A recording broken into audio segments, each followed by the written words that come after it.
Vamos a ver más. La consciencia, vamos a volver otra vez al punto superior.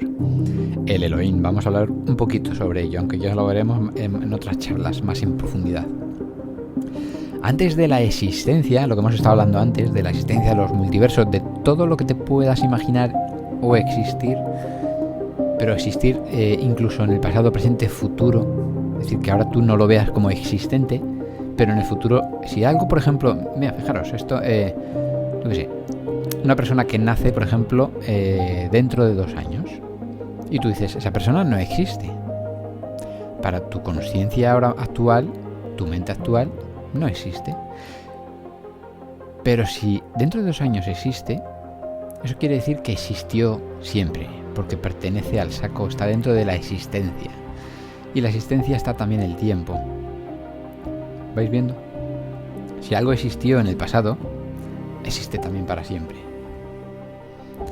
Fijaos, antes de la existencia solo había consciencia.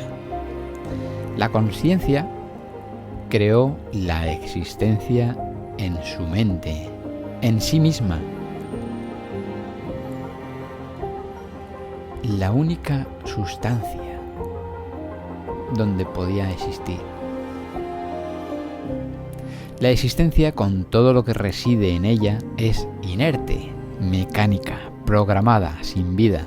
Fijaros, ¿no habéis visto, por ejemplo, en este universo, en lo que nosotros conocemos actualmente, la ciencia? ¿Os habéis fijado del universo, cómo está compuesto? Las cosas más sencillas, por ejemplo, todo está hecho de fractales, de geometría, la geometría del caracol, ¿vale? Todo eso está estudiado, la geometría del copo de nieve, la geometría de cómo se componen los átomos, las moléculas, cómo se forman esas figuras, ese comportamiento, cómo funcionan unas enzimas con otras, cómo se genera la química, cómo reacciona la química. Fijaros, todo eso está programado, porque funciona de una manera concreta que es estudiable. Por muy compleja que sea, luego se nos escapan cosas, ¿no? Dice, bueno, en ciertos momentos funciona de una manera o de otra, porque hay conceptos que todavía no conocemos. Pero fijaros que por muy avanzado que sea esas conexiones, esas interacciones, no deja de ser una superprogramación muy, muy compleja. Como un mecanismo de un reloj, es súper complejo, con muchas reloj de cuerda o digital, da igual. Por muy complejo que sea, no deja de ser algo mecánico, algo inerte. Es como un robot muy avanzado. Incluso el ser humano, los animales. Fijaros que los animales suelen ser, los pensamos que son más mecánicos, ¿no?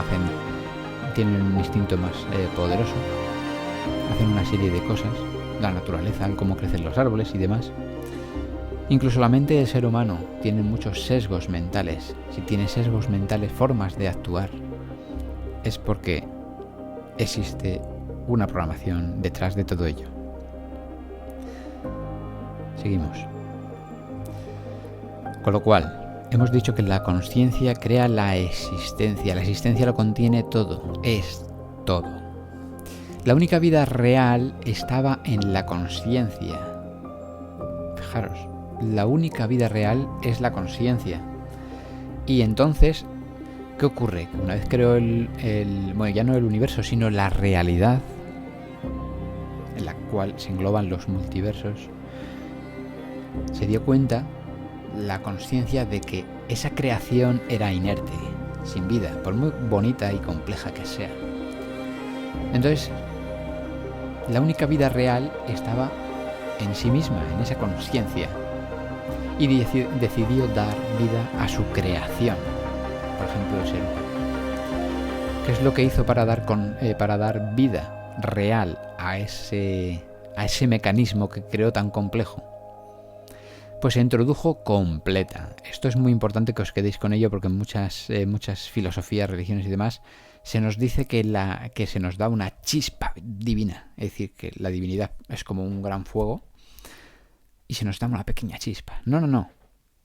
Se introdujo completamente en cada ser. ¿Cómo lo hizo? Evidentemente desde nuestra mente actual es un poco complejo, ¿no? Llegar a este grado de comprensión, pero quedaros con ello. No se introdujo una chispa divina, se introdujo esa conciencia completa en cada ser. Pero lo hizo dormida. ¿Qué quiere decir esto? Que si se hubiesen introducido despierta, sería como jugar dentro de un avatar. Como cuando tú te pones unas gafas de 3D, de realidad virtual, y te pones a manejar un videojuego, ¿no? En el que tú eres un superhéroe, eres un muñeco, eres lo que tú quieras. Si tú te metes dentro de un muñeco, ¿no? De un muñeco virtual, con tu conciencia despierta, ¿qué ocurre? Le quitas su libre albedrío. Eres tú. Es un engaño, simplemente has cambiado la forma de mostrar, digamos, tu cuerpo, ¿no? Por así decir. Pero la conciencia es inteligencia completa, máxima. Entonces, ¿qué es lo que hizo? Meterse dormida en cada uno de nosotros para darnos libertad real. Y poco a poco ir despertando en cada uno para levantarlo de la vida mecánica y elevarlo como la propia conciencia. La conciencia se mete dentro de su creación y poco a poco va despertando para, una vez despierta completamente, formar una sola cosa y elevarlo. Ahora veremos más. Seguimos por aquí. El Elohim. Volvemos al Elohim. El Elohim es un dios formado de dioses. No deja de ser una palabra, pero bueno, es la que elige Neville Goddard para hablarnos de todo ello. Con lo cual es una palabra muy importante. Porque realmente el Elohim es Dios formado de dioses. ¿Qué es Dios formado de dioses? Dios es la conciencia. ¿Vale? Y esa conciencia se dividió, entre comillas, se dividió porque seguía siendo la misma. Como hemos dicho antes, se metió multiplicada en cada cosa que existe. Con lo cual, cada conciencia multiplicada es un Elohim. Por lo tanto, tú eras un Elohim o el Elohim. No te quedes con que era un trozo de Dios, porque es que eso es un concepto mental, actual. No puedes entender cómo un Dios está hecho de dioses, ¿no? Pero bueno, quédate que cada Elohim es igual de poderoso que el Elohim. Por entenderlo de alguna manera, ¿no? Por explicarlo. No es más uno que otro, ni la suma es más que uno de ellos, no. El Elohim es el Dios formado de dioses. Tú eras el Elohim, yo, todos los demás, todos éramos el Elohim y decidimos venir a la existencia. Tú te sacrificaste por tu creación y permaneces dormido dentro del ser humano para, en su día, poco a poco elevarlo. Y un día ser uno con él. Y uno con el Elohim completo. Vamos a seguir.